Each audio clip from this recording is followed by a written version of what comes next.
We're fucking podcasting, baby. Oh, yeah. Welcome to the official first episode of Renaissance with JC Dubs, a podcast dedicated to helping you rebirth your life in the realms of mind, body, spirit, creativity. I'm your host, Jaden. Call me JC Dubs. You can call me Jay. You can call me Jaden. You can call me Solomon. I go have a lot of names. If you don't know anything about me, I am a mystic, I'm a philosopher, I'm a polymath. I've been on a mystical, philosophical, polymathic journey over the last year. As I've been on my esoteric journey, I had my first mystical experience in January of 2024, which led me to discovering esotericism and mysticism in April of 2024. And for the last year, studying and teaching the mystical arts and metaphysical philosophies has been my absolute life and devotion. But outside of my spiritual paradigms, I'm obsessed with mental health. I'm obsessed with personal development and being better. I'm obsessed with understanding ourselves, understanding other people, understanding the world. And I really just want to take my obsessive nature of needing to understand life and my obsessive nature of needing to perform and needing to express myself.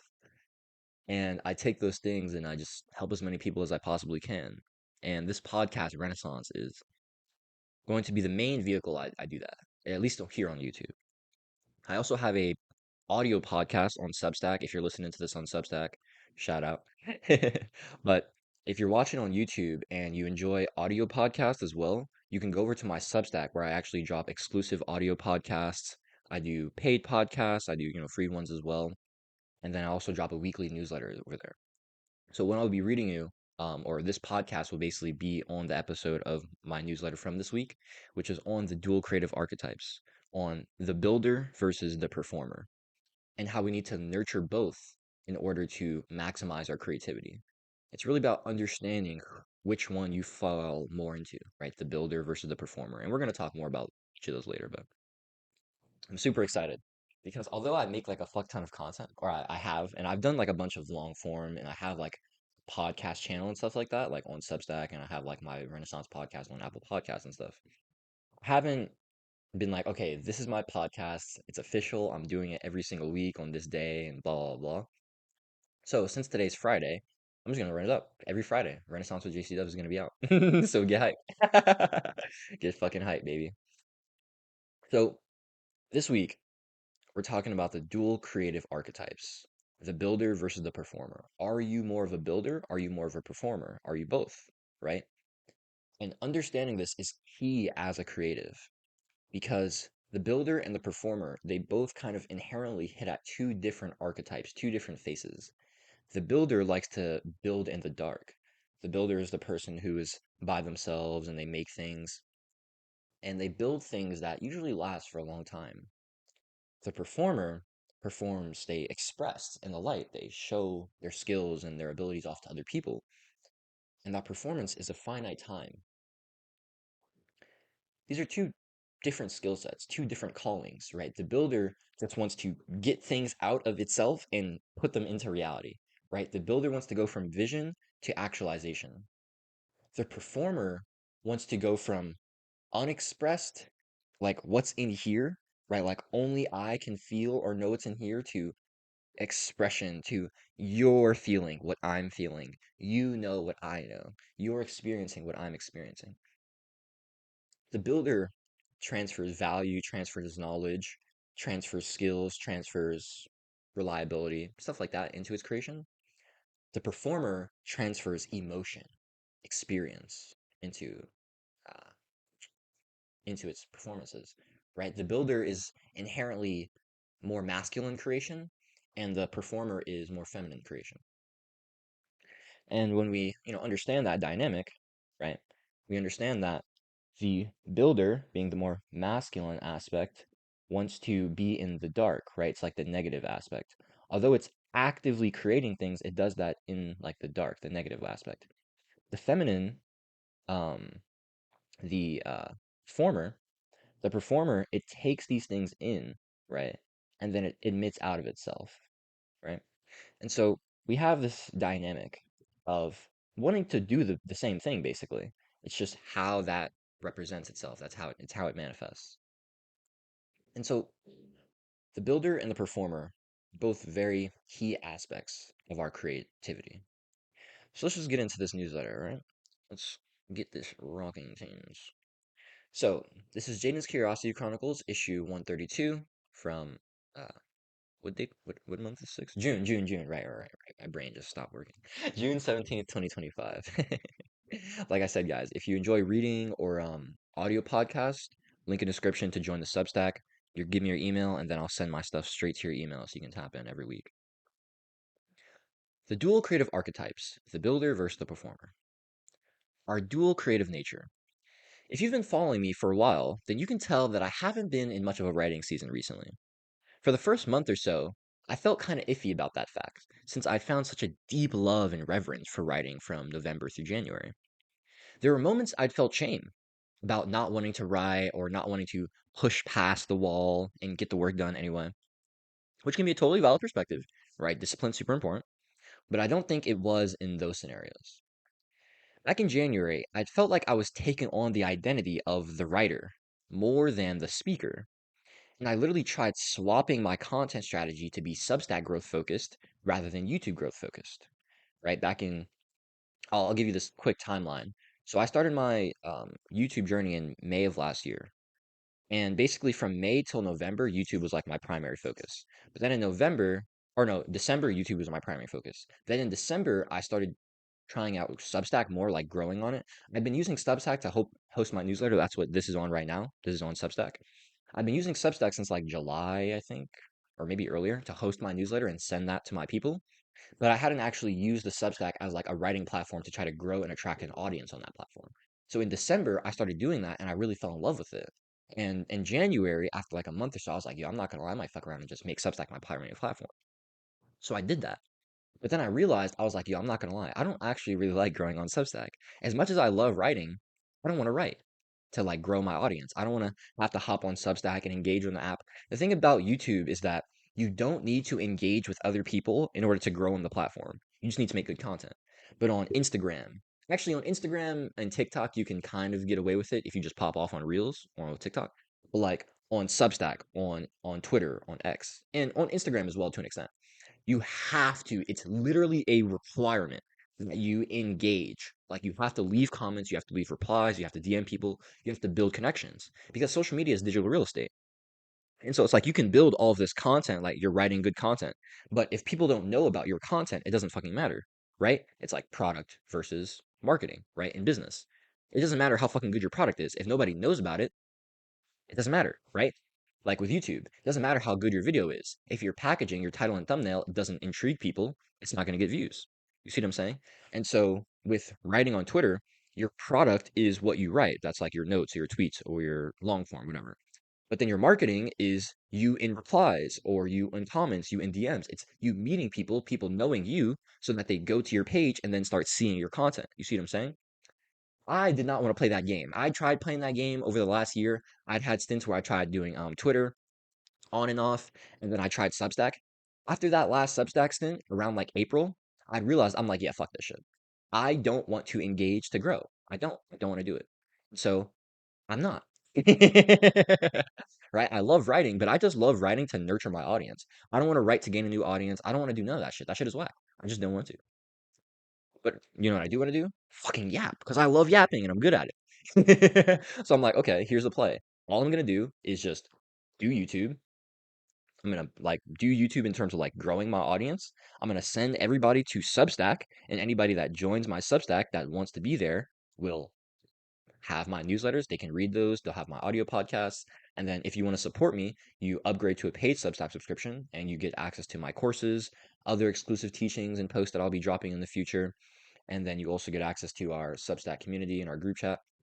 So if that entices you, if you want to support me or get closer access to me, you can become a paid Substack subscriber for 33 bucks a month or $222 a year. So that's the first thing in the description.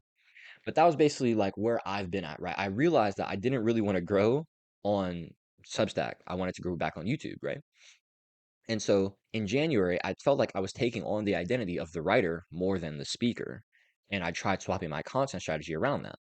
Over the past few months, I've come to realize that that take of me being more of the writer than the speaker is simply incorrect.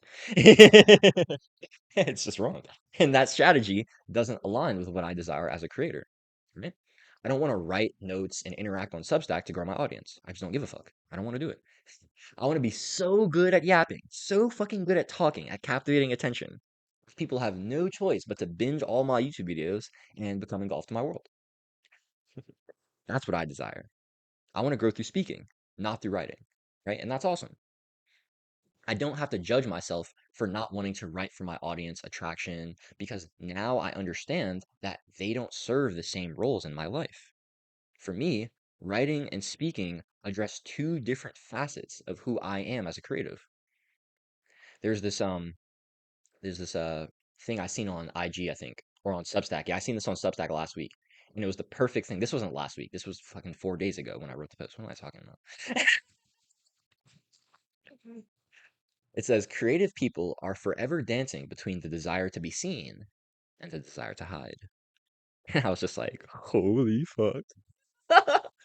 And I think that this perfectly encapsulates the performer versus the builder. The performer wants to be seen, the builder wants to hide. Both want to express, right? We're still creating, we're still expressing. The builder desires to create in the dark, right? Because they still want to create, but they're just not worried about other people. Or if they are, they don't want that credit or, that spotlight. The performer, nah. They want the light. They desire to express themselves in the light because they want to be seen.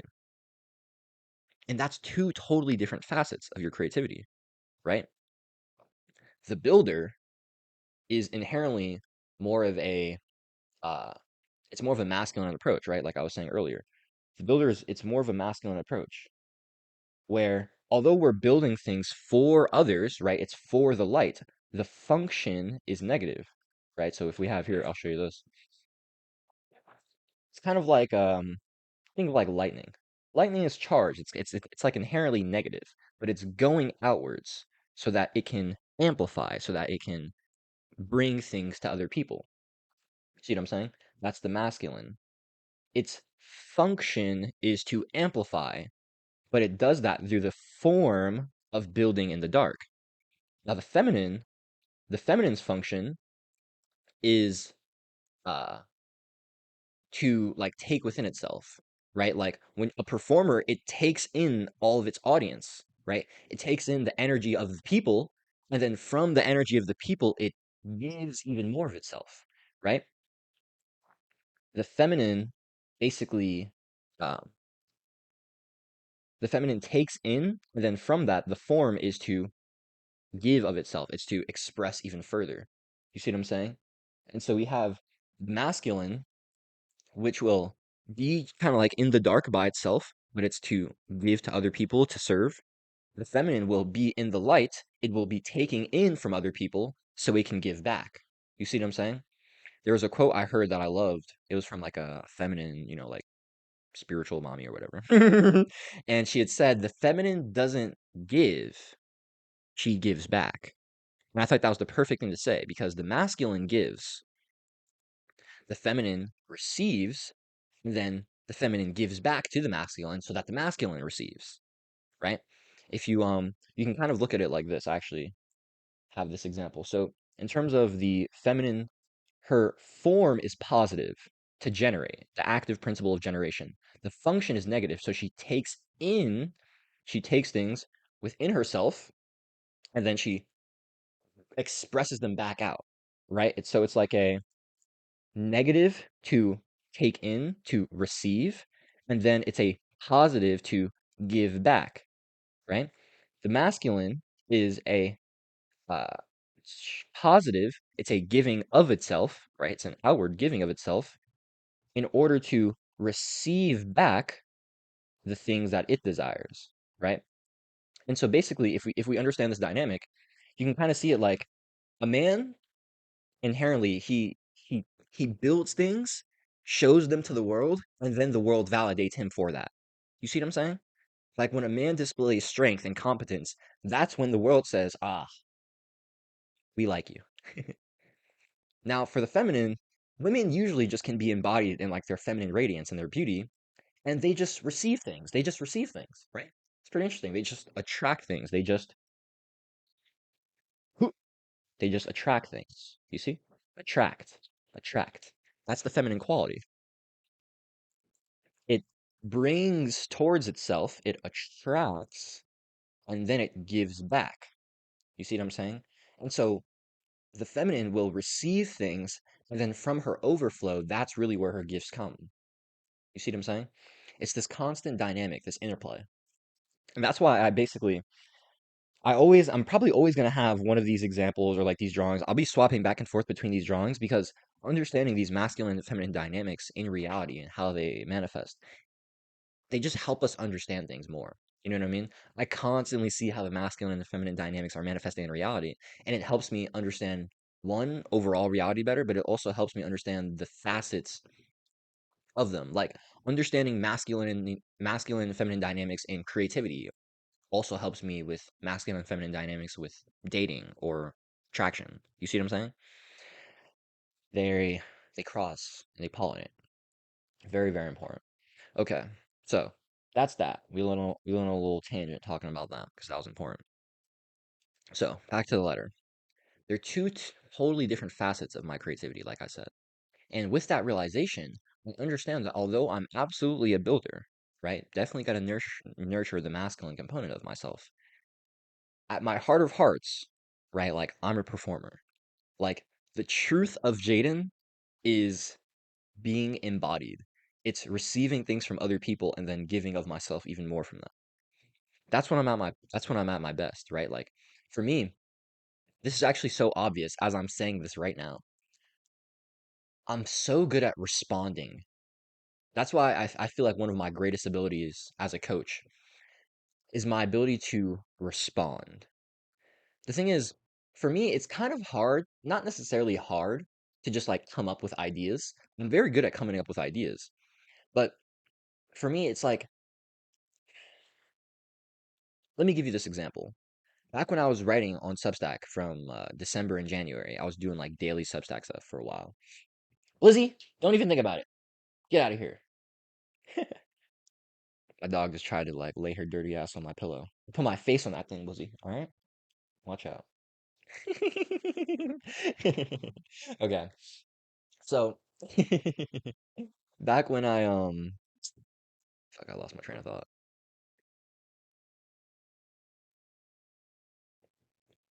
This is gonna happen a lot, promise. uh, oh yeah, okay, I remember. So back when I was doing my Substack stuff, right? A ton of my letters that I was posting every day, right? Like I show you guys here. This is Jaden's Curiosity Chronicles. This is my newsletter. I have other ones too, but a lot of my issues of Jaden's Curiosity Chronicles from December through January was when I would see other people on Substack saying things, talking about their problems, talking about their issues, or just posting a note, and then I would respond to them with like a comment, and I would just give them hella sauce. Shit, I'll actually give you another example. I'm in Hamza's Library of Adonis program, and a guy in there, oh excuse me, 2 days ago, he had posted this post talking about how he was basically like a pussy and he couldn't cold approach girls. And he was talking about how he's like such a Chad. This guy's like such an ambitious, hardworking. He's honestly like an attractive guy. And I kid you not, I basically wrote that motherfucker like an essay, just calling him a pussy, basically. And I was like, bro, you're just being a bitch. Like, you need to understand these mindsets, and then you need to go code approach 100 girls so you can just get out, like, get over that fear. The only thing that's stopping you is the fact that you're not willing to take action. Right? The thing is, although I already had all of that knowledge inside of my head, without me having that case to respond to of like this guy and his scenario, I don't know if I would have been able to just like forward something. You see what I'm saying? And so like for me, I am very good at having reality come to me and then responding from it and then creating something amazing from that.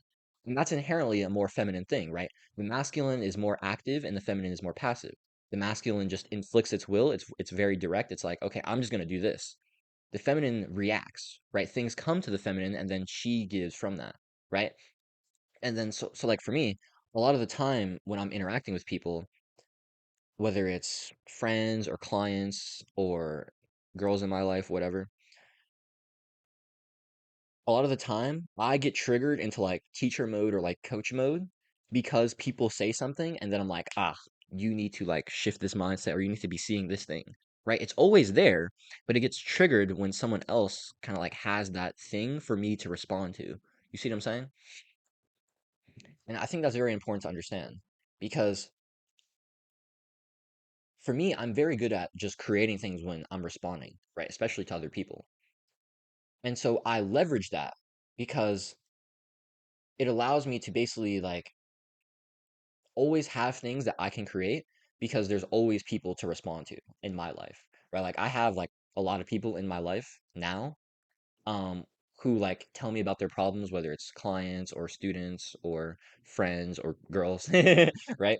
Um, I have them in my life, and so I can recognize those things, and then I receive these things, and then I can respond from them. You know what I mean? Or this happens all the time when I'm making something, I'm writing or I'm speaking, and then an idea comes up of like a story I could tell that used to happen.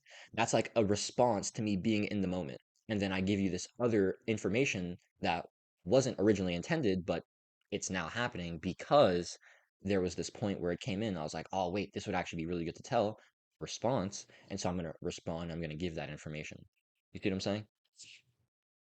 Yeah. All right. So that was kind of a tangent, but I think there was something in there that was good. So yeah, we're just gonna move forward. Alrighty. So where are we at? Two totally different phases of my creativity. I'm absolutely a builder. I'm at heart of hearts. I'm a performer. Yes. Okay. My desire to have my message heard by as many people as possible is very apparent. Not very with an A. Oh well. Yes, I love writing, drawing, and building. That's undeniable. But when I perform, I tap into a different kind of experience. When I speak, or sing, or dance, or deliver poetry, I feel like I'm giving the highest of my gifts to give. And I can't tell you how fucking sick that feels, bro. Like genuine. It's pretty awesome, I'm not gonna lie. Right? The codependency of the two archetypes. Every performer relies on the builder. Most singers aren't builders, they're just performers. Other people build for them by writing their songs. Songwriting is the building, right? The masculine component being in the dark, right? Singing is performing. You know, now that I'm saying this, I wonder if building is actually the feminine and performing is actually the masculine. That actually might make more sense. Because building, it has like this, the function. Oh shit, I think that is actually right. Oh shit, hold up. Okay. See, this is the thing about the masculine and feminine dynamics. I have like this term dualities on dualities. And that basically talks about how like these things they look so similar. It's so hard to like discern and understand because there's so many complexities and nuances to these dualities. Dualities on dualities is actually perfectly encapsulated by like these. I just love the yin yang.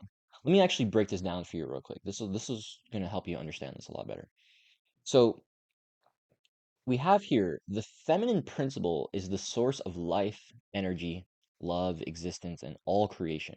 The feminine principle is the generation principle. The form is positive. It's to create, to generate, right? Um, this is a physical manifestation of the principle of gender I like to give. Just as man and woman must come together to make a baby, right?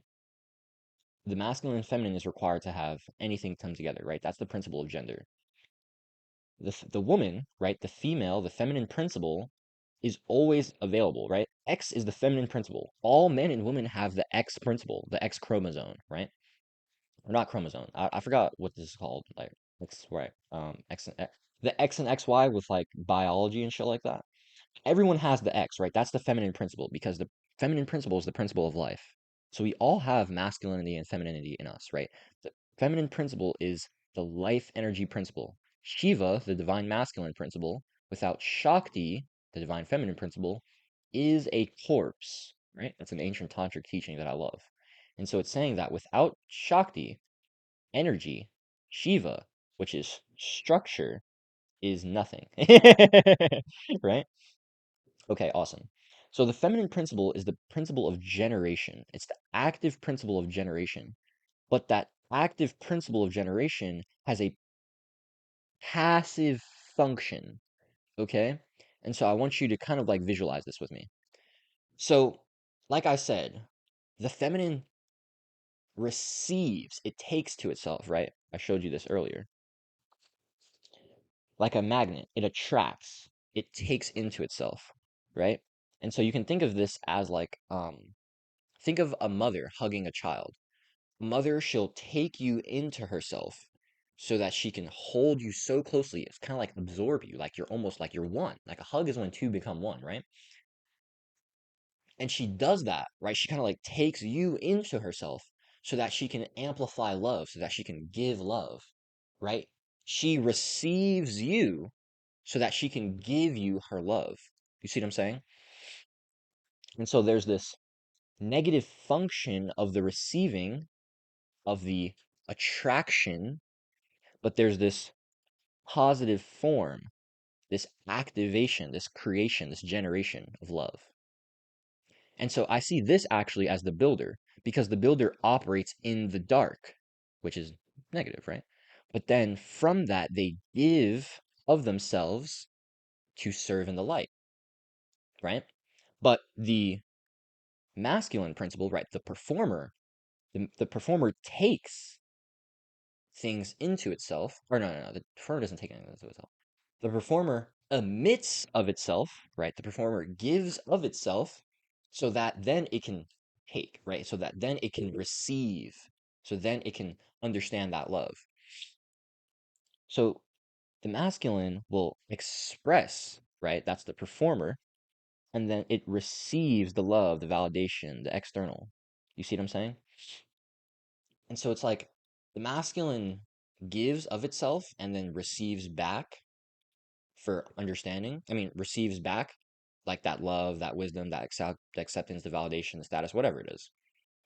That's the dynamic.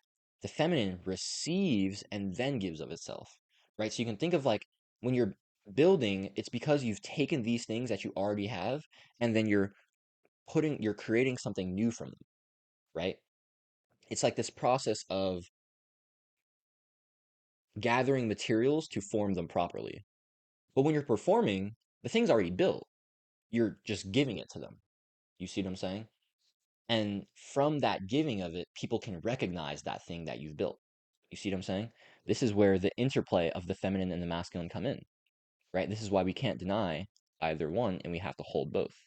We're going to talk about that right now. So, the codependency of the two archetypes. Every performer relies on the builder, plain and simple. Most singers aren't builders, they're just performers. Other people build for them by writing their songs. Songwriting is building, singing is performing. Song creation is building, dancing is performing. Writing the poem is building, speaking the poem is performing. All performances stand on the shoulders of what was built. And yet, even if a singer doesn't write a song, it's still their song if they performed it. Kind of interesting, right? That song existed completely independent of that singer. But that singer's but that singer's performance of that song allows them to lay claim to the song, right? Not necessarily to the lyrics of the song, that's to the songwriters, but to the performance of the song itself. Me and my family actually kind of were discussing this last week in terms of the BETs and how when Tori Kelly was singing Mariah Carey songs, Mariah Carey was just like so fucking unimpressed, right? And my brother, yeah, he was like, man, she didn't even write those songs, right? And I was kind of just thinking, I'm like, wow, that's so interesting. Mariah Carey literally, like, she didn't write those songs, but because her performance of those songs is so embodied, she's so infused with the performance and how that, associates with people and culture and emotion, like how that makes us feel. Those are her songs. You see what I'm saying? It's like, regardless of if she wrote them, she made them what they are to people. So she has that, claim to it. So. The performer's ability to perform that piece was so remarkable that they're able to lay claim to that piece. Just like the screenwriter or director and the actor dynamic, right? It's the same exact thing with the with the songwriter and the singer. The screenwriter and director built the fucking thing, right? They made the movie, right? The screenwriter wrote the movie, the director put like the vision together. The actor performed it, right? And yet it's still the actor's movie. Right? Of course it's the screenwriter's movie, of course it's the director's movie, but it's the actor's movie as well. And that's because the performer is not a role to be undervalued. Performers are so important. So important. Because captivating attention and capturing emotion is not a skill that just anyone can display.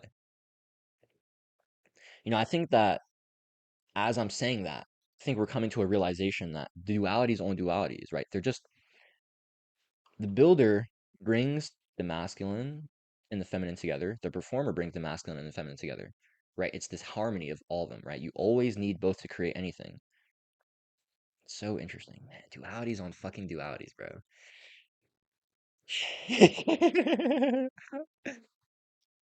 So, captivating attention and capturing emotion is not a skill that just anyone can display.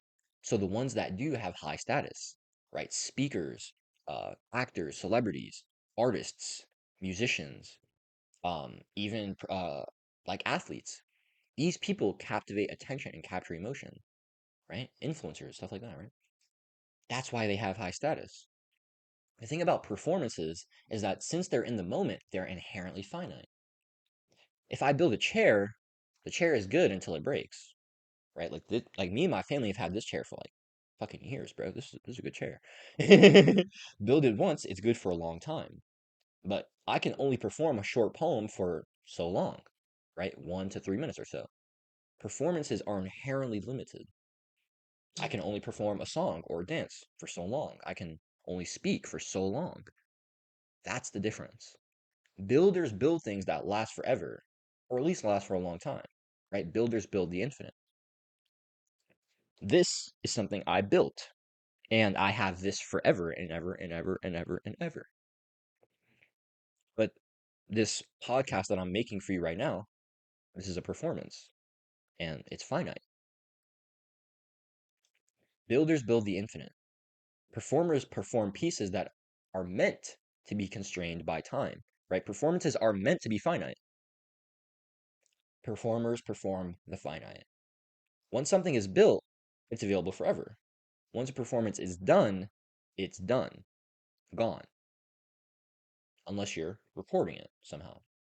But unless you're recording it, like if I was just with a girl, right? And I wanted to sing her a song, right? Let's say I wanted to sing like I've been thinking about you for quite a while. You're on my mind every day and every night. My every thought is you, and the things you do seem so satisfying to me. I must confess it, girl. I like it. You send chills up my spine every time I take one look at you. Ooh, I like it. Girl, you're blowing my mind with the things you say to me. I like the way you comb your hair. I like those stylish clothes you wear. It's just the little thing you do that show how much you really care. Like when I'm all alone with you, you know exactly what to do. You put that fire inside of me and make it more than just a dream. Right? Okay, cool. So let's say I was doing that with a shoddy, right? If I wasn't recording it, right, video, audio, whatever, that performance would have been a one-time performance for just her. She's the sole audience, and no one will ever get that exact performance ever again, right? No one, ever. The thing is, no two performances are ever the same. No two things that are built are ever the same. Nothing is ever the same because everything in reality is unique. Everything. Everything. Maybe we could talk about that another time, but inherently, since every performance is unique. Okay, actually, here's what I need you to understand. Everything we build is unique. Everything we perform is unique. Awesome. But the things we build are usually, they usually last forever. They're usually infinite. But the things we perform are finite. And so unless we make this thing infinite by recording it, capturing it, this thing is just going to go, right? That is so valuable because you are literally doing something in a moment that will never, ever be experienced in reality again and can be relayed, it can be transferred. Like, this is why story and art is so potent because it inherently takes something finite and makes it infinite, right? I like to say that art is simultaneously making the infinite finite and making the finite infinite. I'll let you contemplate that one. And so when we have things that we build, the building things, these are unique, but they just last. When we perform, these things are unique, but they usually don't last. And that's the thing. Since they don't last, since they're shifting, right? Since they're in the moment of reality, in the present moment, we hold on to them that much more. And when we can capture them and revisit them, like with video or with audio, it amplifies it. It takes that performance and makes it something finite into infinite, right? That's so potent because that allows us to capture the emotions and the things that the performer wanted to uh, transmit, right, and relay outside of just that time period of when it was performed. It allows us to go back and revisit those things, and that's so valuable, man. But I was just talking about, I went on this tangent because I was talking about like the dualities of the dualities, right, in terms of the masculine and feminine dynamics, and it's just like so interesting. It's so interesting how I see these two aspects of myself playing out and how they've manifested in me over like the last year. The builder, it takes things into itself of the things that it's learned, the things that it's seen, and then it gives of that. It creates something new of that. The performer will show off that thing that was created. You see what I'm saying? And so they rely on each other. We both need each other. All right? Very, very important. We need each other. Each other, man. We need each other. Performers, let me start over. Builders build the infinite. Performers perform pieces that are meant to be constrained by time. Performers perform the finite. Once something is built, it's built forever. Once a performance is done, it's done. It's gone. And so the builder and the performer, they're fundamentally operating from two different goals. They're doing two different things. They have two different mentalities, and thus they're valued differently. This ability to present value, even through a finite medium, is extremely valuable. And it's a different call than building, right? It's a way different call to make things of yourself and then just have them, right? It's like writing books, like writing poetry and performing poetry, two completely different mindsets, completely different mentalities, completely different energies. Promise, promise. It's completely different. And so you have to recognize that. It's a different call. But that's not to say that performers are better or more important. Both rely on each other. Super important. The performer needs the builder's creations to perform, and the builder needs the performer in order for their creations to impact others, right? It's kind of like product and marketing when we were talking about earlier, right, with business. The product is the builder, right? What the builder makes is the product. It's the value, it's the thing itself, like the poem. A poem is amazing, but if someone just writes a poem and it's just there, like they're the only person who knows the poem fucking exists, it doesn't fucking matter. Who cares? You can have the best product in the world. If no one knows about it, they can't buy it and give you money. You can have the best poem in the world. If no one's heard it, they can't validate you. They can't appreciate you. They can't recognize you for the beauty and the power of your unique self. And so the builder builds, right? The builder creates the value, the product. But the performer or the marketer gets that shit out there to people so that people can see that and recognize that. Man, that's actually so crazy. That's such a perfect dynamic. The builder is the product person, and the performer is the marketer. Business. Business fundamentals, like understanding product and marketing is genuinely such an important dynamic in life. Like I just explained to you, like with creativity, it also works with like with women in positioning or with dating in general. You are the product, and your marketing, right, is like how you position yourself with women. It's how you uh like for me on Instagram, let's say my Instagram is like positioning. In my Instagram bio, I have like mystic, philosopher, polymath, right? That's who I am.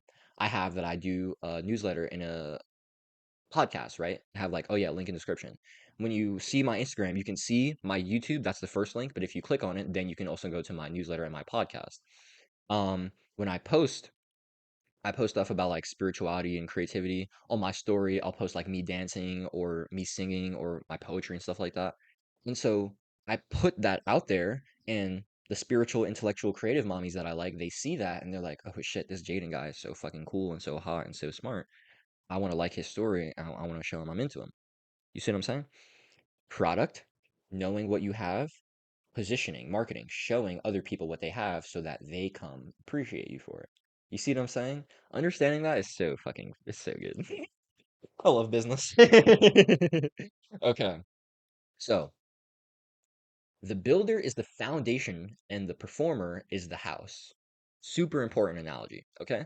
A lot of people may not appreciate the foundation of the house, but you kind of fucking need the foundation of the house, right? Like a lot of people don't appreciate songwriters. They just appreciate, oh, excuse me, I'm sorry. A lot of people don't appreciate songwriters. They just appreciate the singer. A lot of people may not appreciate screenwriters or directors or cinematographers or editors. They'll appreciate the actors. You see what I'm saying? A lot of people may not appreciate the foundation. But without the foundation, you don't have a fucking house to build on top of. I mean, you don't have anything to build on top of. You see what I'm saying? A house without a foundation is cooked. You literally can't build a house without a foundation. That's not how it works. Like, what are you going to build on? But a foundation with no house, it can't affect people. Like just a barren foundation, like okay, hold on. Let me actually draw this. This is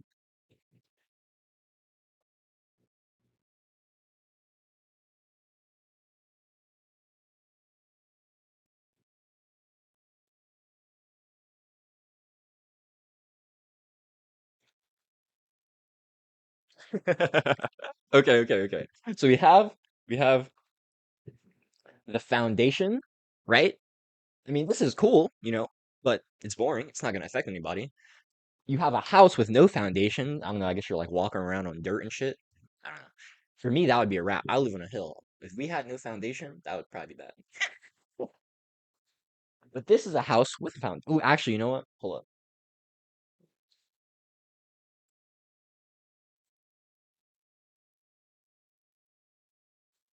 Yeah. It's like kind of cooked. It's over there, like kind of sinking and shit. One side is like sinking into the dirt because it's like too low and shit. It's like when you have no foundation, nothing solid to then build off of, you're cooked, buddy. That's why you got to bring them together, right? And so we have the foundation, right? The builder.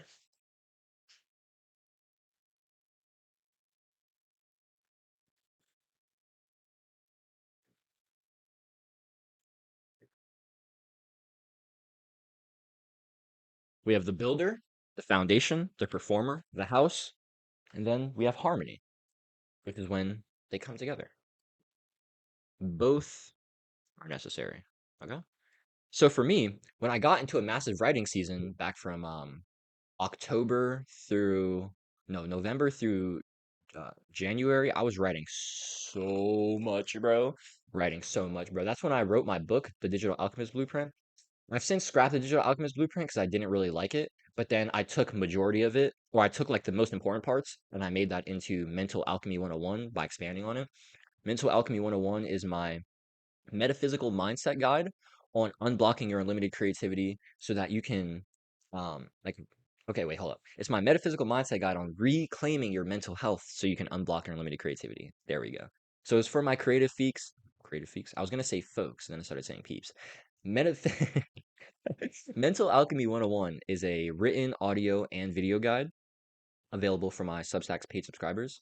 And it's basically the last 6 years of my inner work slash spirituality personal development journey, where I've taken all of the things that have helped me with like leveling up in terms of my self awareness, understanding myself, understanding the nature of reality, questioning my limited beliefs, discriminating them, and then getting to the place where I can shed limited beliefs, set goals, really understand myself, transmute and shift my perception from, having a poor experience. I mean, having a poor perception of my negative experiences, feeling like I'm the victim, feeling like I can't do anything, I don't know how to, make shit happen, to where I've gotten to life now where like, bro, shit's still real. Like I still struggle with things. Life is hard. Life is always going to be real. But I can't tell you how much like I'm so just at peace, honestly. You know what I mean? Like even in like the struggle, I just feel like peace. Like things are gonna work out. I know they are. And I've just gone to this place of like just such deep conviction and like resonance. And a lot of that is just it's all up here. It's all about how I was able to shift my perception. And so if you're someone who is a creative and you really struggle with like your creativity and staying consistent, it's actually a lot less because of like the creativity itself and a lot because of your mental health.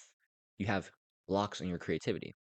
And so I have two guides. My first course, which was called Block to Boundless, my creativity course, but then also Mental Alchemy 101 to help you understand the mindsets and the metaphysics behind shifting your perception so you can reclaim your mental health and then use that to be a launch pad to start actually doing the creative things that you want to do.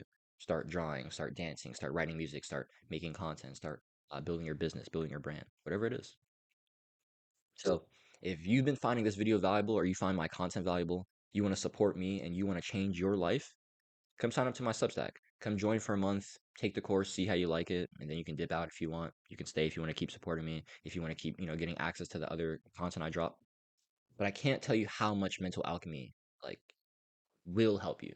Like I promise you, if you're a creative but you're not creating anything because you're too depressed, that is the course for you. That was literally the person I had in mind because that's who I was 2 years ago.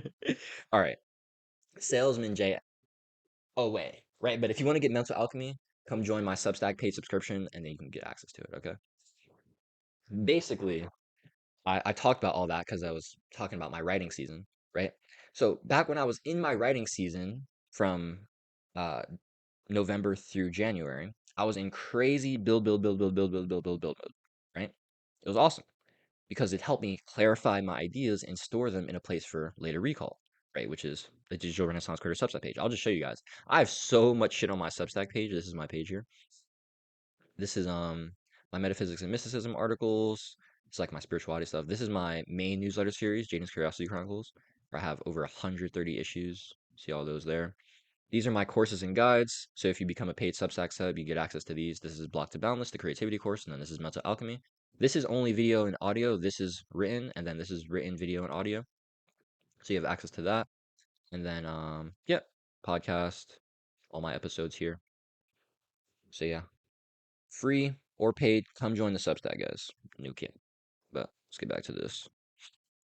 So during that season, it allowed me to really build, clarify my ideas, and store them in a place where I can go back to them later, which is awesome, right? Because it allows me to, make future podcast episodes using things I've already written, which is amazing. However, when I started identifying more with the writer, right, the builder, rather than the speaker or the performer, that's when I fell off, right? Because inherently, actually, no, let's just keep reading. Let's just keep reading. When I started writing, um, so I basically really started writing seriously in November. November, I was like, bro, I'm gonna write daily newsletters, okay? And I did that for like a month and a half straight.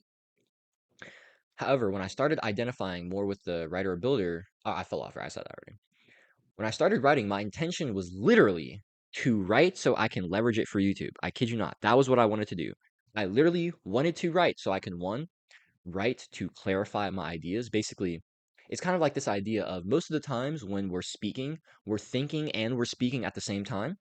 But if you think about things previously, which is why I like just thinking or philosophizing, like contemplating, or writing, right? You do those things, that's like thinking about it previously, and then you can say it, right? Like I've said that sequence so many times so that when I said it just now, it was pretty easy for me to just recall it and say it just now. You see what I'm saying? So when you write a lot or when you just philosophize a lot, like I'm always in my head contemplating and shit, I'll always have things that I can later recall on when I'm speaking because I've already thought about them. You see what I'm saying? And so, like, for me, I wanted to leverage writing to help me speak better because I knew it would help me articulate and clarify my ideas more since I had already articulated and clarified them previously. You see what I'm saying? That was one reason. Another reason was two, so I can literally do what I'm doing right now, which is use newsletters as scripts for videos, as the outlines for videos. And then I discovered this in the process of writing. I really was able to hone my voice and really find like who I am as a character, as a personality in my writing, which came through in my speaking as well after it, right? So that was my intent when I started writing, basically in July and then super heavily in November. My intent was I want to write so I can leverage this for YouTube. That was my intent. But I fell so in love with the process of writing and just like the craft that I started forgetting that I was writing to serve my speaking and to serve YouTube. And I started making writing the main thing, like I told you guys, right? But then back in April, I clarified that I'm definitely a speaker, right? I'm a fucking yapper, right? uh, And although I love writing, I love it. I actually didn't want writing or Substack to be my main thing. I'm a yapper, plain and simple. And although I love writing and I'm quite good at it, I'm always gonna want to perform. I want to speak. I want to tell stories. I want to sing. I want to dance. I want to perform my poems with all the emotion that I feel deserves to be expressed. I want to be seen clearly. I want to be heard loudly, and I want to be recognized fully. That's what I desire. Not just recognized for how my creations, the things I've built, have impacted people, but also recognized for how my delivery itself, the performance itself, has impacted them as well. It's a different dynamic reading someone's poem versus hearing them perform it. You know, like for me, actually, oh, this is actually such a perfect example. Bro, for me, although I enjoy sending my poetry out to my people, like just writing, it almost feels wrong because I know that basically no one is going to read or like deliver my poetry in like the manner or the tone that I know I like had it, like I intended on it being read, basically. You know what I mean? They're not going to say the lines as slowly as I would or with the flow that I would because they don't know it because they're not me. See what I'm saying? And that can be amazing because you can perform something in a different way from somebody else, which can be inherently valuable itself. But when it comes to having the thing that I built be recognized for how I want it to be recognized, I feel like I'm the only one who can perform that and do it in that capacity. You see what I'm saying? It's not just about what you build, it's also about how it's delivered. Both are important. All right, flow state. So this letter that I wrote was triggered because I was watching this video by Hamza the other day titled, "What work would you do if you were already a billionaire?" Right? And I love the question that this video poses. I mean, what work would you do if you were already a billionaire? It calls us to recognize work not merely as a vehicle for making money, but also as a vehicle for having fun and for contributing to the world, right? If money wasn't required from the work you do, because you're already a billionaire, what work would you do? Answer it yourself. Comment it below. I'm actually very curious. And don't bullshit me and say you wouldn't work, because that's bullshit, right? If you believe that, go read this, okay? It's called Nothing Rest, the Three Types of Movement. Go read this article if you believe that you don't want to work, that you wouldn't work, okay? Because work is important. We all need to work. We all need to actively create because movement, creation, generation, shifting, right? That's the nature of reality. And so if you're not working, you're not making change in your environment. That's what work is, creating change in the environment. If you're not creating change in the environment, you're not shifting your environment. You're not moving with reality. You're not creating your reality. And if you're not creating, if you're not doing things to the world's doing things to you. You don't want that. All right. So, like I said, if you believe that, go read this article. Okay. So, towards the end of that video, Hamza started talking about focusing on mastering the tasks that get you into a flow state, right? Rather than worrying about making money, worry about the tasks. Instead about the outcome or the output, worry about the input, right? Because like all careers, all jobs, all businesses will get you money, right? Like this is a mindset I learned from Hamza um, when I was in Adonis school a year and a half ago. If money is the outcome, why would money be the thing you're focusing on, right? If you can make money in any job, any career, any business, then why would the output be the thing you're focused on? Why not focus on the input, the thing you actually have to do to get to the money? You see what I'm saying? Talking about mastering the skill. It was a perfect reminder of this lesson I learned from Hamza over a year and a half ago when I first bought his program. Right, here are the things I would do. Right, this was Hamza's video. He literally said to comment it down below on his videos, like what things you would do. And I said I would teach my philosophies. I'd tell stories through different creative mediums. I'd make talking head videos. I'd write newsletters. I'd make audio podcasts. I'd write poetry. I would sing. I'd draw, which is what I do right now. And I'm so glad I got this advice when I was in Adonis school back in December 2023, right? Changed my fucking life. Focus on the tasks, on the inputs, on the things you actually enjoy doing rather than the output. Because you can make money whatever the fuck doing, right? Doing whatever the fuck. But you're going to work harder and get to the money faster and get to more money if you're actually doing something you love, right? Like the thing is, business is hard as fuck. Okay. Like business is not easy. So it's like, why would you do the business model that you don't give a fuck about when you could do the business model you do give a fuck about, work harder, enjoy it more, and so you'll stick it out longer and probably make more money over the long term rather than the person who is just short term focused on money and doing whatever the fuck, sacrificing their life to just make that money. What are we talking about right now? You see what I'm saying? It's like if the output is going to be the same, why not focus on the thing that gives you the input? I mean, why not focus on the input that actually makes life enjoyable, right? And so it's like with training, let's say, like exercise. Not everyone likes to do like weight training. It's like physical, like resistance training. That's okay. Some people like to run. Some people like my sister. My sister loves doing Pilates. She has a Pilates business.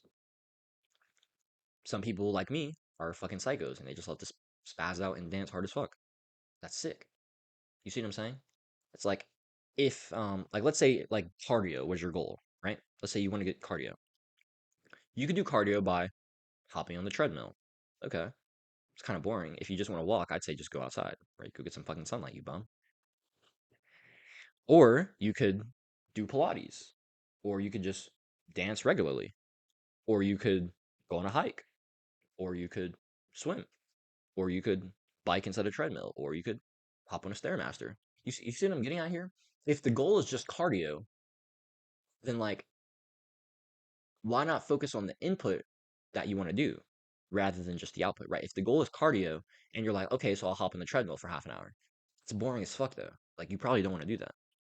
But instead, if you danced hard as fuck for like 10 minutes, you'd probably, yo, bro, if you dance hard as fuck for like 5, 10 minutes, that's solid exercise, bro. Or if you just, instead of fucking walking on the treadmill like a fucking bum, go walk outside. The fuck? What is wrong with you? Why not do the thing that's more enjoyable? Why not do the input that's enjoyable if you're going to get to the same fucking result anyway? You see what I'm getting at here? And so that's what Hamza was talking about. And this is relevant, right? We're going to get to that. Right. So he had said that. And then, later he had said something that hit for me, which was ultimately the inspiration for this newsletter, right? I said I would try to paraphrase it, but I think it's better if I just let Hamza do the talking. I'm not going to do that in this. um, because I just don't want to. If you want to go see this clip, go fucking look at the newsletter and then go look at it. But basically, in this, Hamza was like, find your flow state task. So he was talking about how in this, his flow state task was writing, or I mean, was speaking, right? It was speaking. How he was doing like a recording right now, and he was kind of like tired. His brain was kind of hurt, blah blah. But he's still in the zone as he's doing it. Like right now, as I'm doing this, I don't know how long I've been recording. Probably like an hour or some change or so. I've been in the fucking zone recording this bitch, bro. You know what I mean? I'm always in the flow state when I'm recording. But Hamza had said that when he's writing, his brain is still loud as fuck, right? When you're in the flow state, I like to say flow state is basically I like to say that flow state is when you and God are both the doer and the observer. That's a very nice non-dual teaching for you. And what I mean by that is that you're doing the task, but you're also just observing yourself doing the task because you're not really doing it. But it's kind of like because God is doing the thing for you, but then God is also observing you do it. You know what I mean? You're both doing and observing. Oh, paradox. Right? And so like that's what I'd say like flow state is, right? Flow state is basically when you have no thoughts in your mind and self, like the higher self and the lower self are one, right? It's when this emergence comes. It's when you're just fully channeling, you're letting the voice of God speak through you, right? Instead of having like you don't really have thoughts in your mind. Right? For me, like when I have things that come into my mind, like things aren't really coming into my mind. That's the thing. They're just coming and I'm just saying them. But it's a much different experience for me when I'm writing. It's a completely different experience for me when I'm writing. So like sometimes, like for me, I have like different flow state tasks. Like when I'm out walking and I'm just like listening to a podcast. Like when I'm walking and I'm like listening to something, I can be in a solid flow state. Or when I'm like when I'm rolling up, bro, holy shit, I just peeped that. When I'm rolling up, I'm in such a flow state, bro. Like when I'm like rolling the L, holy shit, I just peeped that. Yo, that's crazy. There are no thoughts in my mind when I'm rolling up that fucking L. Oh shit, that's so funny. Okay, but when I'm speaking, right? Or when I'm dancing, or when I'm singing, especially when I'm singing, definitely. Or when I'm like performing poetry. I'm in the flow state. I don't have any thoughts in my mind when I'm talking to people, right? Conversations gets me into a massive flow state, whether I'm actively speaking to them or listening, right? Speaking and listening are both massive flow state inducers for me, which is why I'm like W coach man. By the way, I have coaching calls if you want to hop on with me. I have a 30-minute coaching call and a 60-minute coaching call. Those are both available. Links in the description. So I get into a massive flow states when I'm speaking, right? The thing is, I also get into a flow state to an extent when I'm writing, but find that my brain is often still very loud when I'm writing. And that was actually what triggered this this newsletter. So when he talked about his brain still being loud while writing, I got smacked. Right? Hums was talking about, oh yeah, yeah, what's your flow state task? I'm speaking, right? But when I'm writing, my brain is still loud rather than when I'm speaking, right? When I'm recording a video or I'm recording like an audio message. And when Hamza said that, it smacked the shit out of me. I was like, yo, that's why I be coping so fucking hard about writing. Because I've realized this over the past like 2 or 3 months. There have been so many times where I've like thought about, oh yeah, I should like start writing this newsletter. And then my mind, like I just start coping so hard. I'm just like, oh, I don't feel like it. Oh, I don't want to. Oh, I can't be fucking bothered. And it was so interesting for me because I had literally spent like 3 months writing every fucking day, like at least like 30 minutes, up to like 2, 4, some days 6, 8, 10, 12 hours a day I was writing, right? Now towards the later time it was like 2 to 4 hours, right? But I was writing so much and I had found myself in like massive flow states in love with the process, right? But then after that recently, I actually got a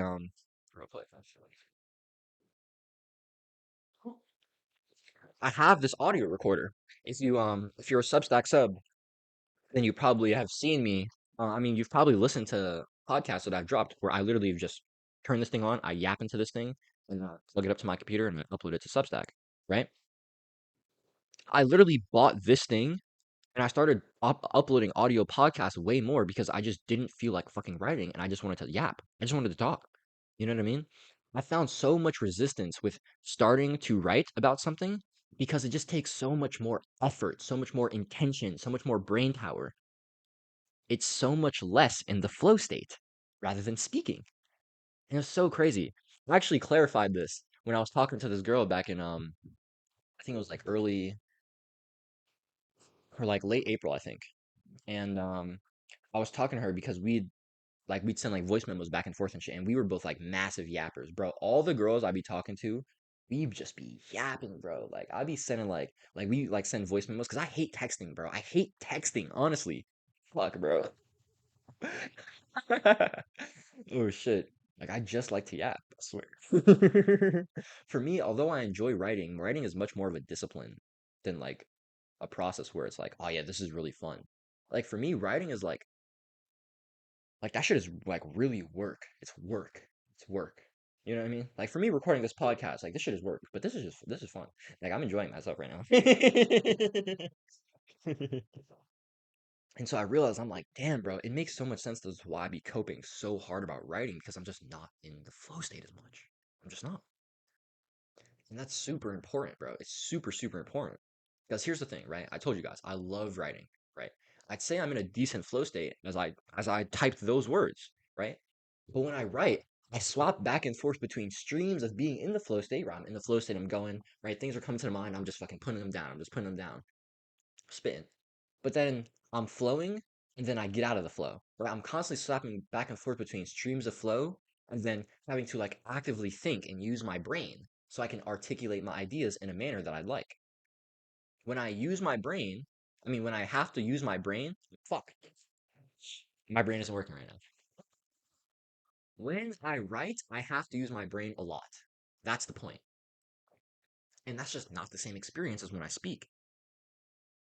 I was when I was with this girl, right, I was telling you about, I clarified this idea. And I was like, yo, I think like texting and writing is much more like masculine. It's much more like mind, brain focused. And voice memos or speaking, it's much more like flowy, feminine. It's just heart, right? For me, like, I'm a guy that loves to move from the heart. I love using my head. I love mind, love it. But for me, like, man, this is actually so crazy. This is becoming so clear as I say this right now. I think for me, I realized that, like, for me, the performance, let me just say this. I spend a lot of time in here, right? This is why I'm a philosopher. I have a lot of mental energy, and I'm very good at using it. The thing is, being up here is my greatest gift and my greatest curse, right? That's why I smoke a lot of weed, because it gets me out of here a lot of time. Right? It gets me out of mind and into body or into heart. You see what I'm saying? When I perform, it's the exact same thing. When I speak, or when I sing, when I dance, when I smoke, it gets me into my feminine more, right? When I'm like outside in nature, it gets me connected, feeling like I'm one with the environment. That gets me into my body. Oftentimes, we gravitate towards the things that get us out of our minds. Because inherently, we're seeking to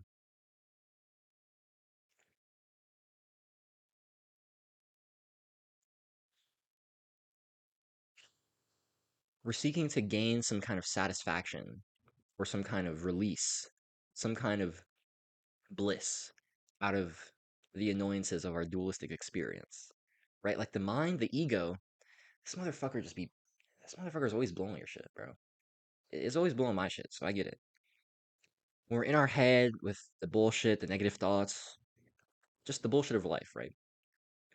Inherently, when we get into our body, when we're in nature, we're grounding, maybe we're in the pool, maybe we're with a lover, maybe we're having an intimate conversation with someone we care about, maybe we're doing a performance or we're building. Anyway, like when you're in the flow state, you're inherently out of this egoic experience because you're in a non-dual experience. You're in a oneness experience. Like I said, it's when you and God are both the doer and the observer. That's non-duality in a nutshell. Non-duality recognizes duality and then says it's actually one. Paradox. I love the realities of our polarized existence.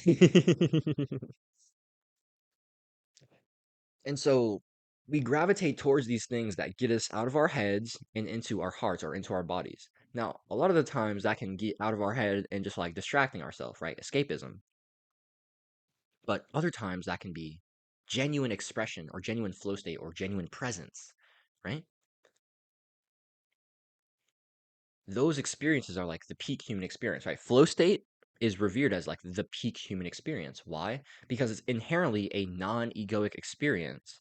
It's a ideal, non-dual, mystical experience. And so when we're in that, we feel that. We feel like we're in alignment with the nature of our reality, which is letting God move through us, letting God guide us. It's being lived. And so for me, I realize, like as I'm articulating these things to you right now, when I was in that heavy writing season, I was way too much in the mind, right? And I wasn't really allowing myself to just be as much or just perform as or to perform as much. I was constantly in this like head. We're always writing, we're always building, which is awesome. But couldn't allow myself to just exist or to express other ways or to slow down.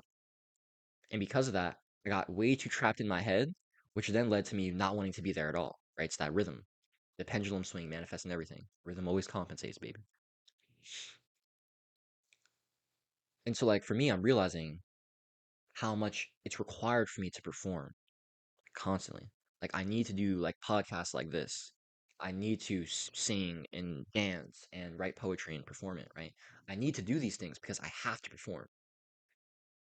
Because these are the times where I get out of the bullshit that's going on in my mind and I'm able to just be. And that's what we desire as creatives. We just want to fucking make stuff and feel good, bro. And so you have to be able to recognize what are the tasks that allow me to do that the most. Let's finish this letter up, baby. I have to use my brain when I write a lot. And it's just not the same experience as when I speak, right? When I record, I fucking yap. All my homies, all my clients, all my shawties, all of them know how much I yap because my voice memos stay long as fuck. 3 minutes over here, 4 minutes over there, 9 minutes here. Like, what the fuck? Like, I kid you not. I sent a 13-minute voice memo to a girl yesterday. And like she was fucking with that because she just likes my stories and shit, and she likes hearing how much I yap and shit. And so it's like, what the fuck, Jaden? Right? It's like, I kid you not, that's not even the worst of it. I kid you not. I recorded a 20-minute voice memo for a girl one time. Crazy. By the way, if you upgrade to a founder sub on Substack, you get access to my one-to-one text coaching. So why do I yap so much? It's because I'm just so in the flow, right? I'm like, I don't have this like this uh like the concept of time isn't really a thing when I'm making stuff. You see what I'm saying? Like, although I have like a decent sense of time at this moment, like I'd say, okay, let's take a guess here. I'd say I'm probably like an hour and a half into this recording. Let's see. Nope, an hour 13. So I was kind of off. I have like a decent understanding. I have a decent expectation, right? But I basically just lose myself in the time, right? And like some people may be like, holy shit, like Jaden, how can you even perform for this long? Reps, experience. But it's also just because I'm in this shit. I'm just in it. You know what I mean? And I want to be in it. I'm just so in the flow. Always connecting ideas, always jumping down rabbit holes or telling stories to make points, like I've done a bunch in this video.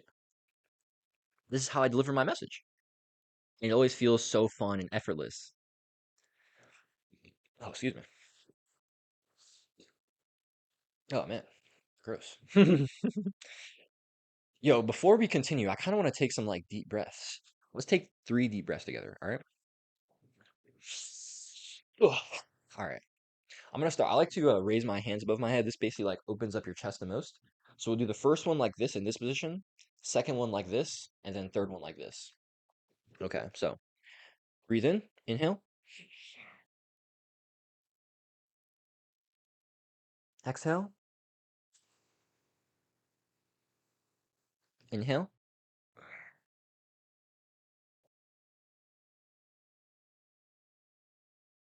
exhale.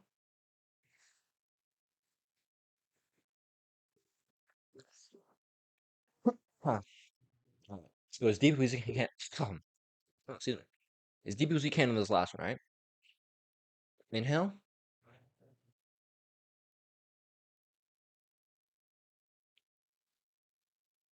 and exhale.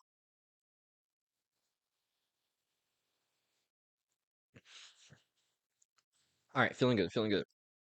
All right, let's wrap this up, baby. So that's how I deliver my message, right? Connecting ideas, always jumping down rabbit holes, always telling stories to make points. And it always feels so fun and so effortless. Now, here's the thing. I still cope, right? I still be bullshitting about starting the work, like even for this podcast. When it comes to starting the speaking process, like when it comes to starting, I still be bullshitting. It happens. But when I'm in the process, like I said, like I am right now, my band is basically just off. And I'm just riding the wave of intuition, allowing the voice of she speak through me, the voice of the Shakina, the divine whisper. And although that happens at stints when I write or draw or other forms of building, right? I have those like streams of being in the flow state. I find myself getting out of flow and having to consciously put myself back into the process constantly, right? Multiple times per writing session or per drawing session. I find myself losing momentum and then having to use like pure intention to just like fucking discipline myself to stay in the process and finish it out. And I kid you not, when I was writing this letter, actually, I said it. I can't even tell you how many times I've gotten out of flow and wanted to stop writing that letter, like this letter specifically. It was at least five or six. I kid you not. When I was making this drawing here, when I was drawing this, I'd literally already drawn most of this on like a whiteboard and then I just was recopying it. Bro, I wanted to stop drawing this like five, six, seven times. Like I wanted to stop bullshitting so much. I did like this first page, and then it took me like 2 or 3 days to do the second one. I was just bullshitting so hard, bro. You know what I mean? And it's because I just understand that my brain, it's just on more. It's just on more when I'm building versus when I'm performing. And so it's harder for me to get into the process because I know that the process itself is going to be a more difficult, more rigorous process where I'll have to use more willpower, more intention. And so me even getting in the process is difficult because I see that like future work, that future resistance. And so it's like, I don't even want to do it. You see what I'm getting at? The future resistance with building is much higher, so it's harder to start. The future resistance with performing is much lower, so it's easier to start. You see what I'm getting at? This is when I'm speaking. Oh no. Thing is, when I'm speaking or singing or dancing, I never want to fucking stop, right? Unless my brain is literally fried, which happens if I run my mouth too much, right? Like if I've been speaking for like 4+ hours that day, that's when my brain will literally start to feel like slow. But I can almost always find the capacity to speak, especially if it's not on camera. Like getting on camera is kind of annoying because you have to set up the camera, you got to look good, you got to have the composition. But if it's just recording like a memo for a podcast or recording a memo for like a friend or a client or a girl, I can almost always find myself like just able to show up and push through the initial resistance and then just enjoy the process of creating the memo. Now, if it starts getting like super long, like if I'm recording like a 60+ minute video, I'll probably have to use some intention to refocus. Outside of that, I'm largely riding the wave, right? Like at this moment, I haven't really used much intention to like refocus or been like, oh man, I'm kind of coping. Like, damn, I'm not gonna lie. I'm starting to feel like my brain feeling slow. My brain is starting to feel kind of slow, but I'm still good. I'm still here. For me, like forming gets me into much more of a flow state and allows me to just ride out that flow state much more. Growing up, I was a fiend for Black Ops 2 Zombies. Okay, and whenever I played with my brothers or with my friends, I'd be the last one alive, right, in the clutch scenario, where the entire game relies on me surviving this round, right? If I die, all of us are dead, game's over. But if I live, then my homies get to revive, right? They respawn in the next round. And so the entire game is on me surviving. In those scenarios, when I'm last alive, when I have to clutch, that's when I came alive. Always. I've always performed best when eyes are on me and the pressure's weighing in. That's when I feel at my best. That's when I'm most locked in. That's when I'm most in the zone, most in the flow. So this is how I'm nurturing both sides. Although building allows me to tap into flow states, it's not as much of a consistent flow state experience for me as performing is. I made this little video for the Had this Substack. visual in my mind, and I'm going to explain it to you guys here. So basically, for me, writing or building, this is the process of creation. So this is from 0% created, like just an idea, like in the mind, versus 100%, like the thing is done, right? Like the drawing is done or the video is done, whatever. So for me, we have 0% here for writing. We have 100% here, or 0%, 100%. This is like the process of creating it. So when I'm writing or when I'm building, I get into a flow state, but then I get out of that flow state. I have to refocus. And then I'll get back into it, and then I have to refocus. Then I'll get back, and then I'm knocked out again. And then I'll be writing again, and then I'm knocked out. Then I'm writing for a little longer, and then I have to refocus again before I can finish it out. Now, when I'm speaking or performing, I'm flowing, I'm going. Maybe I'll have to refocus once towards the beginning, then I'm going again, I'm smooth sailing for a majority of it, and then maybe towards the end I'll have to refocus, go, and then one more time, and then we're chilling. So when I'm speaking or performing, I refocus. I have to find myself actively getting myself back into the process, having to actively use my brain to stay in it, right?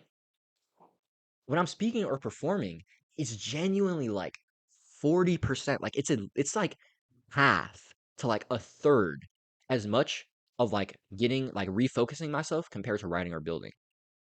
It's just much more of an optimal experience because I'm not in my brain. I'm not in my mind as much.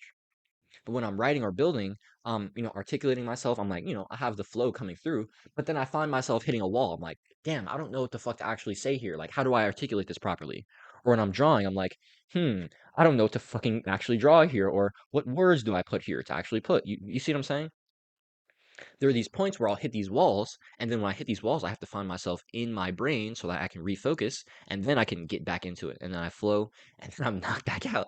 And then I get back, and then I flow, and then I knock back out. You see what I'm saying? So like that process of we're flowing, right? We have like this, we're using the feminine flow, right? The feminine flow. And then we have to use the masculine frame to like refocus. So the feminine flow is what's here. This is the feminine flow. And then the refocus is like the masculine frame.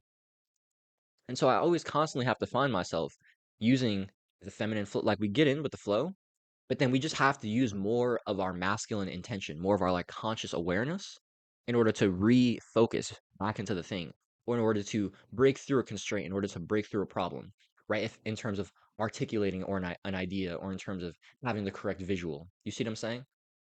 For me, when I'm building, there are more problems to break through, and so it's inherently a more masculine. Um, it takes more. Hmm, it takes way more intent for building. It takes more consciousness for building. It takes more uh decisiveness and like me actually being in it, rather than when I'm speaking or performing. I'm like, bro, I'm not doing this. Like God's doing the work here. You see what I'm saying? You know what I mean? For me, when I'm writing or building, it feels like a lot more of it's on me. When I'm speaking or performing, it feels like a lot more of it's on God. That's like the dynamic I'm getting at here. Right? This is much more of a non-dual experience. This is much more of a dualistic or egoic experience. Okay, awesome. That was a good example. Good breakdown. So, coming to this realization is going to allow me to properly invest my attention and energy into my creative pursuits. I want you to use these insights to do the same for your own creative life. Are you more of a builder or performer? I tend to find that we all have both, they just manifest in different ways. Which mediums of expression are the most easy and enjoyable for you versus the ones that you find yourself having to constantly refocus? Right? So for me, the easiest and most enjoyable things for me are singing or dancing or speaking versus the ones that I have to find myself constantly refocusing, like writing or drawing. Not to say that you can't do those tasks, you can. You just have to just not to say you can't do those tasks, just to help you understand your priorities. Ah, yeah, okay, yeah. It's just to help you understand that you shouldn't make those things like your focus, right? Like for me, I love building, right? Like, actually, let me just fucking write. Let me just read the letter. um, for me, I have way more fuel to build, right? So I can perform the things I build, right? Like for me, I was struggling a long time in terms of writing because it felt like I was just going to be writing things, right? But it's like, well, what if I just write a newsletter a week so that I can fucking make it my podcast, so I can perform it? You see what I'm saying? And if that's the intent, it's like, okay, so I'm building it and I'm performing it. I like that a lot better, honestly. And so I build things so I can perform them. I build things so I can perform them. I don't just draw this shit because it's nice. I mean, it's cool and I like it and I like having drawings in here. Having drawings is cool. You know what I mean? But I do these things because they're visual teachings, right? This is my fucking purpose. Right? So for me, I have way more fuel to build things, to write or to draw, so that I can perform, so I can make videos about them or make podcasts about them, whatever. Ultimately, I feel like my performances, rather than my creations themselves, are where I bring the most value, right? Like me writing newsletters or me doing these drawings, they're cool and all. But when I articulate on my newsletters, when I expand on them, when I give you breakdowns of my visuals, it's way more potent. You see what I'm saying? I find I bring the most value in my performance rather than the thing I build itself. Even though the things I build are very good, me performing it is where the value really comes in. And so recognizing that allows me to hold both in a way that feels right for me, prioritizing my performances, but still nurturing my need and desire to build. To represent this with my content, I'm going to be posting one newsletter every Tuesday, as well as 2 to 3 audio podcasts throughout the week, staying true to the performer while still giving the necessary attention to the builder. I'm also going to be doing one video podcast on Friday. So I do one newsletter on Tuesday, I do one video podcast on Friday, and then I do 1 to 2 audio podcasts throughout the week as well. And I also want to be doing reels. I want to make shorts. I want to make one short every single day. So that's a game. So that's staying true to the performer while still giving the necessary attention to the builder. So I want you to recognize your builder and your performer and adjust your current lifestyle based on how you can properly nurture those parts of you. Maybe you don't build at all, right? You're not creating, you're not writing, you're not doing shit. um, and yet you have a deep yearning to forge something with your heart, your hands, your mind. So start building more. Write, paint, draw, craft, build music, make music, whatever the fuck you want to do. Build the things that you feel called towards, that you feel attracted to. Okay? Maybe you build a lot currently, but you feel disconnected from other people, or you feel like the things that you're building for, it's like, what's the point? Because you don't perform enough, right? You're not expressing those things. You're not sharing the things. You're not giving of yourself. Start performing. Put those photos on IG, right? Publish your poetry to Substack. Upload your teachings or your stories to YouTube. Better yet, perform in person. This is even better, I promise. Tell your stories in person. Have deep conversations with people. Speak your poetry to your friends. Sing and dance in public. I have this little reel here. If you want to, yo guys, actually follow me on Instagram. I post like stories like this. This is basically me being like, yo, I'll be out here like dancing in public and shit, and you don't, which is why I'm happier than you. So change that. Right? I can't tell you, performing in person is like 100 times more potent than performing online. When I'm in spiritual like teacher mode or like coach mode in person, it feels like 10 times, 100 times more impactful than when I'm just like making a video online, like genuinely.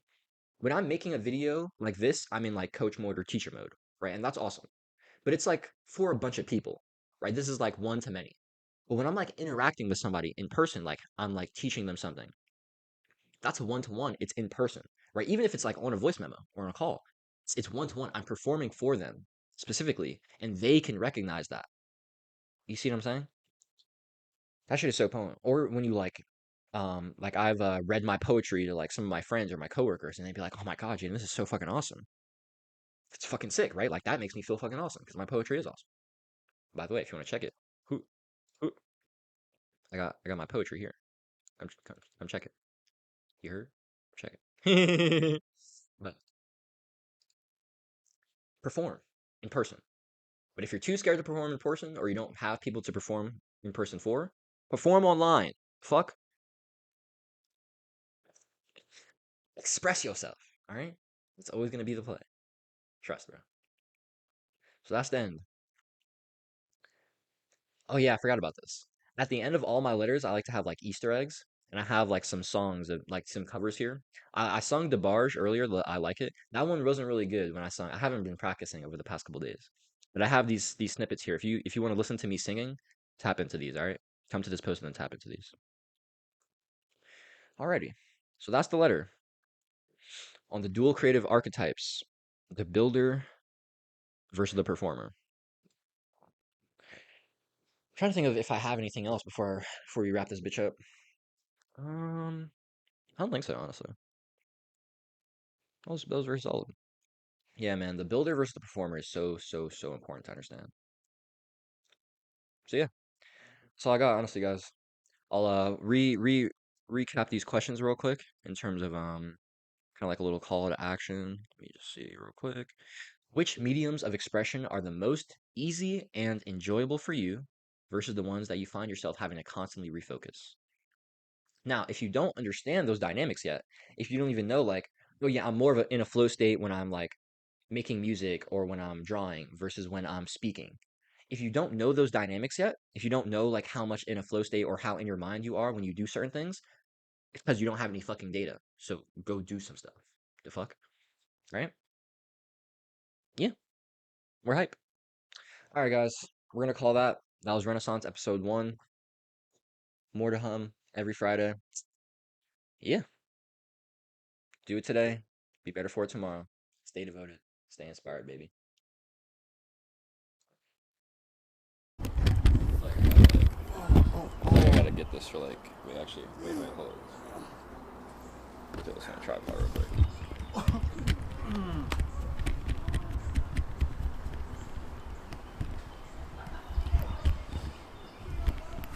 Alright, let me throw this like right here. Alright, that's valid. Shit. This broken ass tripod. Fuck it. Alright.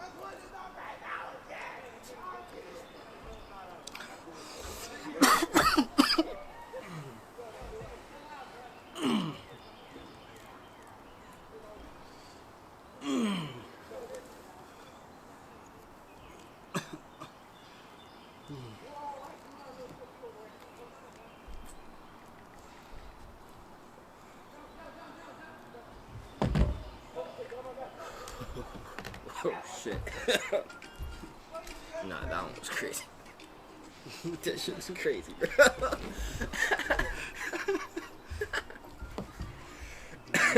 I want to feel like a baby today. Respectfully, bro. I was then. I guess I'm all this blown by myself. Yeah.